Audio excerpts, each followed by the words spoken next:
Newton's laws of motion पे एक question है। Two identical masses are kept as shown.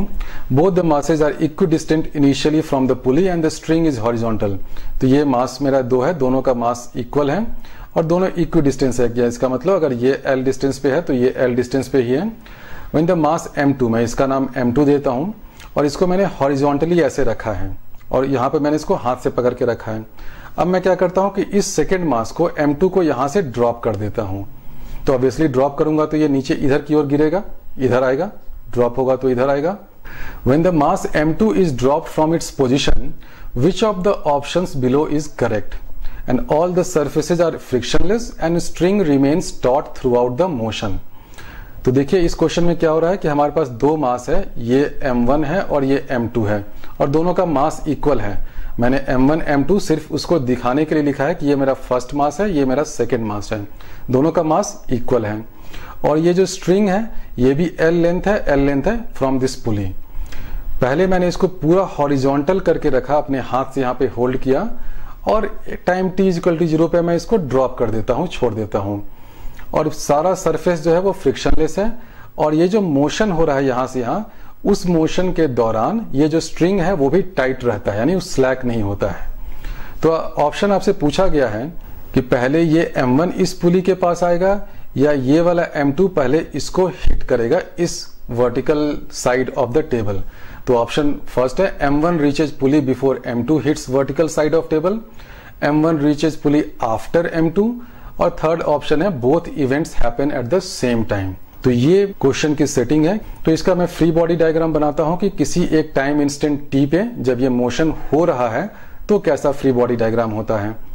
तो किसी टाइम इंस्टेंट t पे देखिए, इसमें टेंशन अगर t यहां पर है तो यहां भी t होगा क्योंकि टेंशन तो इक्वल होता है और स्ट्रिंग भी टाइट है। तो इसमें टेंशन t है और इसमें भी टेंशन t है। तो फर्स्ट मास में क्या हो रहा है, इसका अगर आप फ्री बॉडी डायग्राम बनाएंगे तो इसमें जो टुवर्ड्स राइट मोशन हो रहा है वो किसके कारण हो रहा है, सिर्फ इस टेंशन के कारण, क्योंकि नॉर्मल रिएक्शन और mg जो है वो दोनों तो एक दूसरे को बैलेंस आउट कर जाएंगे। अब सेकेंड में आते हैं। सेकेंड में हमसे पूछा गया है कि यहां से यहां आने में इसको कितना टाइम लगेगा। तो हम बेसिकली इस सेकेंड मास M2 का भी देख रहे हैं कि इसके पास हॉरिजॉन्टल डायरेक्शन में, हॉरिजॉन्टल मतलब इस डायरेक्शन में कौन सा फोर्स है। तो जो सेकेंड मास M2 है उसके पास इस डायरेक्शन में क्या फोर्स है, इसके पास अगर ये हॉरिजॉन्टल से एंगल थीटा है at any time instant t, तो इसके पास फोर्स है t cos थीटा। तो हम लोग जब M1 की बात करते हैं तो एक्सेलरेशन ऑफ फर्स्ट ब्लॉक क्या हो जाएगा, t डिवाइडेड बाई M1 और M1 का मास भी m है तो मैं m लिख देता हूं। जब मैं सेकेंड मास की बात करता हूं तो इसका एक्सेलरेशन क्या होगा, acceleration in this direction towards horizontal direction. तो हॉरिजॉन्टल डायरेक्शन में इसके मोशन के लिए, इसके एक्सेलरेशन के लिए इसके पास कौन सा फोर्स है, सिर्फ ये t cos थीटा है।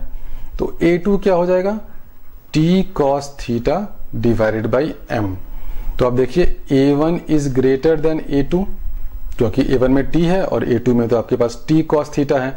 तो थीटा कुछ भी होगा, t cos थीटा तो t से कम ही होगा। तो टुवर्ड्स राइट जो फर्स्ट मास का एक्सेलरेशन है A1, this is greater than the acceleration in this horizontal direction of the second mass. और डिस्टेंस दोनों को सेम L कवर करना है। क्यों, क्योंकि इनिशियली ये भी L डिस्टेंस पे है और ये जो मेरा सेकेंड मास है ये भी L डिस्टेंस पे है। तो यहां से यहां आना है, इस डायरेक्शन में इसका डिस्प्लेसमेंट देखना है सेकेंड मास M2 का, तो वो क्या है, L ही होगा। इसका पाथ जो है वो कुछ भी ट्रेजेक्टरी पैराबोला या कुछ भी सर्कल में बनेगा, लेकिन मैं नेट डिस्प्लेसमेंट की बात कर रहा हूं कि इसको अगर इस वर्टिकल वॉल से या वर्टिकल साइड ऑफ टेबल से हिट करना है तो इस सेकेंड मास को यहां से हॉरिजॉन्टल डायरेक्शन में, इस डायरेक्शन में कितना डिस्टेंस कवर करना है, L डिस्टेंस कवर करना है। और मेरे फर्स्ट वाले को भी कितना डिस्टेंस कवर करना है, L डिस्टेंस कवर करना है। तो दोनों मास को डिस्टेंस सेम L और L कवर करना है। A1 का एक्सेलरेशन ज्यादा है, इसलिए जो फर्स्ट वाला मास है M1 ये पुली के पास पहले पहुंच जाएगा। तो ऑप्शन कौन सा करेक्ट है, M1 reaches pulley before M2 hits vertical side of the table. Application of Newton's laws of motion में एक और क्वेश्चन हम लोग देखते हैं। A block with mass m sits on a frictionless plane inclined at an angle theta. तो ये frictionless plane है, इस पे मास m का ब्लॉक है। If the plane is accelerated to the right with the proper acceleration a that causes the block to remain at the same position with respect to the plane, what is the normal force between the block and the plane for angle theta is equal to 37 degree. तो इस question में क्या है कि आपके पास जो block है इसको आप एक्सेलरेट कर रहे हैं टुवर्ड्स राइट, और इस तरह एक्सेलरेट कर रहे हैं कि ये जो मास m है वो सेम पोजीशन पे रह रहा है, वो ना नीचे जा रहा है ना ऊपर जा रहा है, यानी this mass m is stationary with respect to this plane. तो आपसे पूछा गया है कि अगर सपोज कोई एंगल थीटा 37 डिग्री है तो बताओ इसका नॉर्मल रिएक्शन क्या होगा।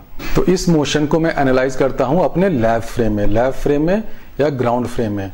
ग्राउंड फ्रेम में एनालाइज करने से क्या फायदा होगा कि मुझे सूडो फोर्स के बारे में सोचना ही नहीं होगा। तो इस पे क्या क्या फोर्स लगेगा, इस मास पर केवल 2 फोर्स लग रहा है। मैं अगर ग्राउंड फ्रेम से देख रहा हूं, पहला फोर्स है नॉर्मल रिएक्शन, दूसरा फोर्स है mg, और क्योंकि ये जो मास m है वो with respect to plane same position पे है, इसका मतलब इसकी जो हाइट है, अगर मैं यहाँ ग्राउंड से बैठ के देख रहा हूं तो विथ रिस्पेक्ट टू प्लेन अगर सेम पोजीशन पे है तो अभी अगर इसकी हाइट 10 मीटर है तो 10 मिनट बाद भी मैं देखूंगा तो ये 10 मीटर ही इसकी हाइट रहेगी।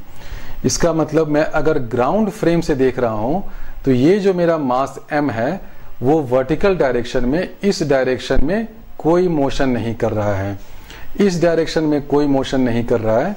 इसका मतलब वर्टिकल डायरेक्शन में मैं दोनों फोर्सेस को रिजॉल्व कर दूं तो ये n का कंपोनेंट क्या होगा, n cos theta, this will be equal to mg। तो इस क्वेश्चन को सॉल्व करने के लिए मैंने वर्टिकल डायरेक्शन में फोर्सेस को रिजॉल्व किया। कुछ स्टूडेंट्स के माइंड में ये आ रहा है कि मैं वर्टिकल डायरेक्शन में नहीं करके क्यों नहीं मैं इसको परपेंडिकुलर टू इंक्लाइन ले लूं, और परपेंडिकुलर टू इंक्लाइन लेता हूं तो मुझे हमेशा याद है कि क्या होता है, n is equal to mg cos theta होता है। तो परपेंडिकुलर टू इंक्लाइन आप लोग नहीं कर सकते हैं। क्यों नहीं कर सकते हैं, क्योंकि आपके ट्रायंगुलर ब्लॉक के पास एक एक्सेलरेशन a है इस डायरेक्शन में, हॉरिजॉन्टल डायरेक्शन में।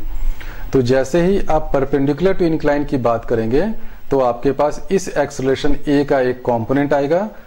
तो परपेंडिकुलर टू इंक्लाइन ये दोनों फोर्सेस बैलेंस आउट नहीं करेंगे, आपको एक ma के कारण भी एक कंपोनेंट यहां पर आ जाएगा, क्योंकि इस डायरेक्शन में परपेंडिकुलर टू इंक्लाइन कोई एक्सेलरेशन हो रहा है। तो इसलिए n is equal to mg cos theta इस क्वेश्चन में आप नहीं लिख सकते हैं। n cos theta is equal to mg होगा। थीटा इज इक्वल टू 37 के लिए cos थीटा 4/5 होता है, इसको सब्स्टिट्यूट कर दें तो a की वैल्यू 5/4 mg आ जाएगी। तो कुछ स्टूडेंट्स सोच रहे होंगे कि ये एक्सेलरेटेड फ्रेम है तो मुझे ए की जरूरत पड़ेगी, सूडो फोर्स लगाना पड़ेगा, फिर सूडो फोर्स का कंपोनेंट निकालूंगा हॉरिजॉन्टल वर्टिकल ये सब डायरेक्शन में। वो सब करने की इस क्वेश्चन में जरूरत ही नहीं थी। तो इस क्वेश्चन को सॉल्व करने के लिए वर्टिकल डायरेक्शन में आप मोशन को रिजॉल्व कर रहे हैं तो बिल्कुल आसानी से आपको ये n cos theta equal to mg आ गया। तो किस क्वेश्चन में कौन सा रेफरेंस एक्सिस फ्रेम लगाना है, वर्टिकल हॉरिजॉन्टल लगाना है या along the plane and perpendicular to plane लगाना है। ये मैंने circular turning and banking on the road वाले चैप्टर में भी, उस लेक्चर में भी काफी डिटेल एक्सप्लेन किया था कि आप कौन सा रेफरेंस फ्रेम यूज करते हैं, वो आपके फिजिकल स्टेटिंग पे डिपेंड करता है। अगर मैं ये वाला रेफरेंस फ्रेम इस क्वेश्चन में यूज करूंगा तो मुझे प्रॉब्लम होगा, क्योंकि यहाँ पर एक्सेलरेशन a भी है। सर्कुलर मोशन चैप्टर का एक और क्वेश्चन देखते हैं। A bead is arranged to move with constant speed around a hoop that lies in a vertical plane। तो एक हमारे पास hoop है वर्टिकल प्लेन में और इसमें एक बीड मूव कर रहा है, और इस बीड को हमने कुछ ऐसे अरेंजमेंट किया है कि ये कांस्टेंट स्पीड से जा रहा है। तो आपसे पूछा गया है the magnitude of the net force on the Beed is. तो ये सपोज हुप है, अब ये हुप किसी भी शेप का हो सकता है और इसमें एक बीड मूव कर रहा है इसके चारों तरफ वर्टिकल प्लेन में, और ऐसे मूव कर रहा है कि ये कांस्टेंट स्पीड पर है। तो पूछा गया कि magnitude of the net force क्या होगा। ये कांस्टेंट स्पीड से मूव कर रहा है, तो टेंजेंशियल एक्सेलरेशन इसमें कहीं नहीं होगा। आप कहेंगे कि ये कैसे हो सकता है, इसमें तो ग्रेविटी एक्ट कर रहा है। तो वही इस क्वेश्चन की सेटिंग में, फिजिकल सेटिंग में ही दे रखा है कि ये कांस्टेंट स्पीड से मूव कर रहा है, तो टेंजेंशियल एक्सेलरेशन इसमें कहीं नहीं होगा। रेडियल एक्सेलरेशन होगा जो v² by r होता है। तो रेडियल डायरेक्शन में फोर्स क्या होगा, रेडियल डायरेक्शन में इस पे फोर्स होगा mv²/r।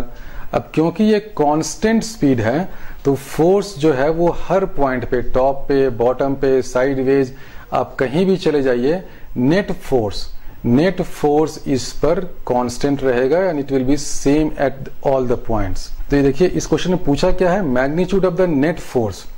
क्वेश्चन में आपसे ये नहीं पूछ रहा है कि बताओ नॉर्मल रिएक्शन कहां पर मैक्सिमम होगा या मिनिमम होगा।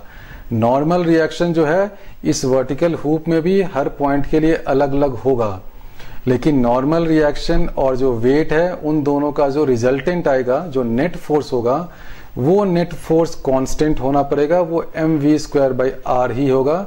और वो क्यों होगा? क्योंकि v जो है इस क्वेश्चन में ही कांस्टेंट कर रखा है।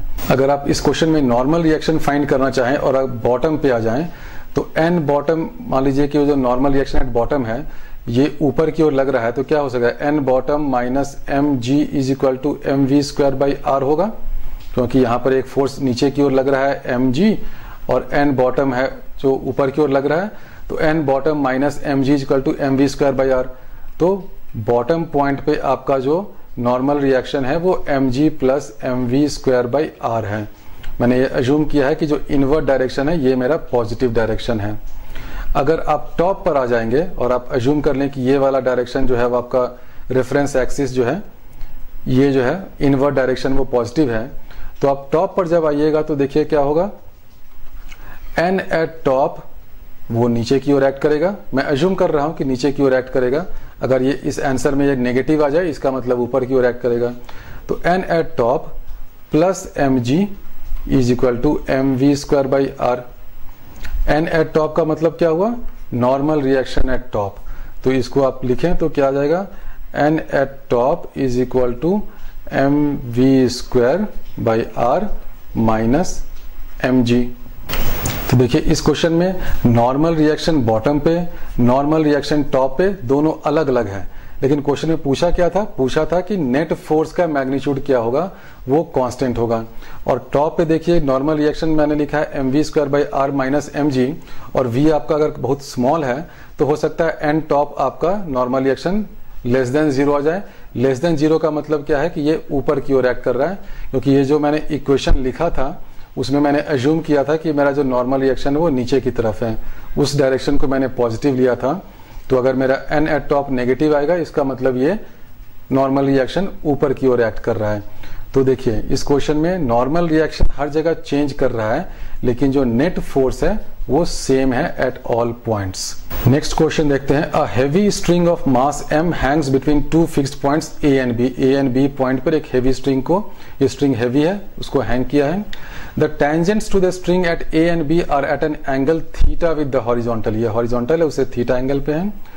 The tension in the string at lowest point, इस पॉइंट पे क्या टेंशन होगा वो मुझे फाइंड करना है। तो मैं क्या करता हूं, सबसे पहले इस हाफ स्ट्रिंग को बना लेता हूं। ये मेरा हाफ ऑफ स्ट्रिंग है। अब इस हाफ ऑफ स्ट्रिंग का मैं फ्री बॉडी डायग्राम लिखता हूं और फाइंड करता हूं कि इस पे क्या क्या फोर्स है। तो हाफ ऑफ स्ट्रिंग पे जो क्या है, इस पॉइंट पे जो होगा तो यहां पर एक टेंशन लगेगा, उसका मैं नाम देता हूं T', और ये T' ही मुझे फाइंड करना है।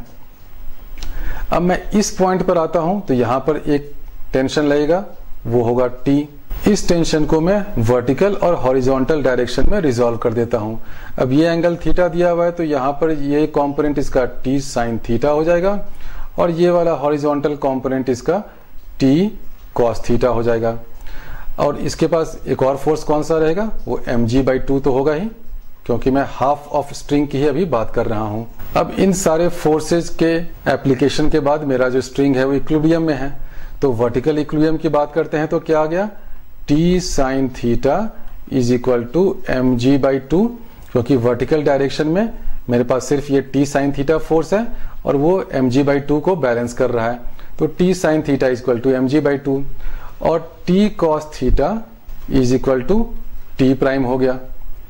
अब इन दोनों इक्वेशन को डिवाइड कर दें तो क्या आ जाएगा, tan theta is equal to mg/2 into T', it means T' is equal to mg/2 tan theta.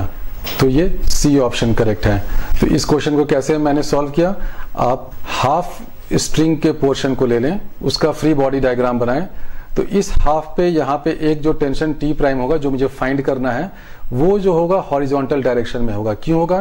क्योंकि आप बिल्कुल हाफ पॉइंट पर आ जाएंगे तो यहाँ पे जो टेंशन है वो सिर्फ और सिर्फ हॉरिजॉन्टल डायरेक्शन में ही एक्ट कर रहा है बिकॉज ऑफ सिमेट्री। क्योंकि हाफ पॉइंट पर क्या है, वो बिल्कुल lowest point of the string होगा। तो यहां पर जो टेंशन होगा वो टी प्राइम हॉरिजॉन्टल डायरेक्शन में होगा। इस वाले एंड पे जो टेंशन है उसका दो कंपोनेंट आप रिजॉल्व कर लें।